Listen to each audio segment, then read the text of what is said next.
Hey, so my name is Tyler, and I wanted to talk briefly about time based one time passwords.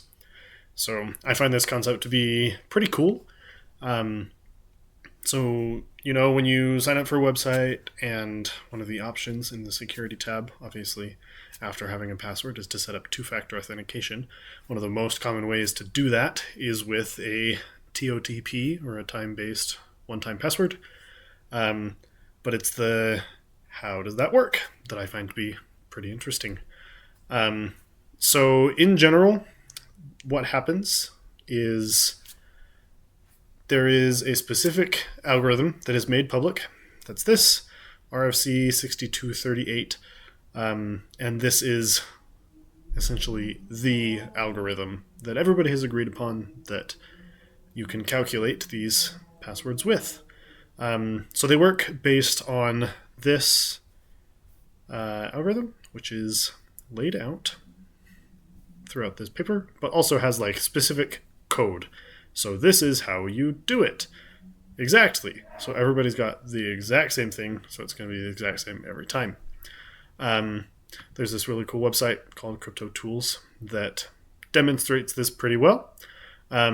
So what happens is you agree on a secret key, so some combination of bits essentially, and it doesn't really matter what exactly it is, but that is what is shared when you set up the one-time password generator. So like Google Authenticator or Authy or Microsoft Authenticator or whatever. In here, it gives you the current code, but you can also tell what's next. You could give it, information like this, and it will come up with a QR code. So this is what I could scan and put it into my Google Authenticator app, and it would say, "Hey, now I know where this is, linked to." And you can see right under my mouse there, it says OTP auth // That's just the URL, the typical encoding, so that everybody agrees on what that QR code exactly means. And then since it is based on epoch time, rather than, because like if I regenerate this, you can see that green bar doesn't go down, doesn't reset, doesn't do anything special, because it's based on epoch. So the number of seconds since epoch, which I believe is agreed upon to be January 1st of 1970.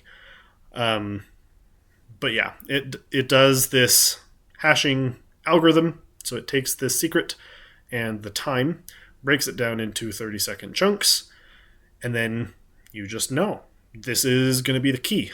Fun fact, there are only, I believe, 1 million total possible keys, and so they will at some point be reused. But because they are time based, unless you have the power to check all 1 million of those possibilities within a 30-second window without getting booted saying, "Hey, you're trying to hack me," then you're going to have a rough time. Because not only do you have to know the person's password, but you have to get this, which is time based, which is a lot harder to do. So that adds an extra layer of security, or a second factor of authentication. So I find that to be pretty interesting. The reason why it is so secure and why you don't require an internet connection to generate these codes is because this secret is only agreed upon once. After that, there is never any online communication. You don't have to sync to any server. As long as your sense of time is correct, then you will always agree. Obviously, in order to log into something, then it's going to require an internet connection. But like your phone, where it has that, the code generator, doesn't need an internet connection because it's all just code.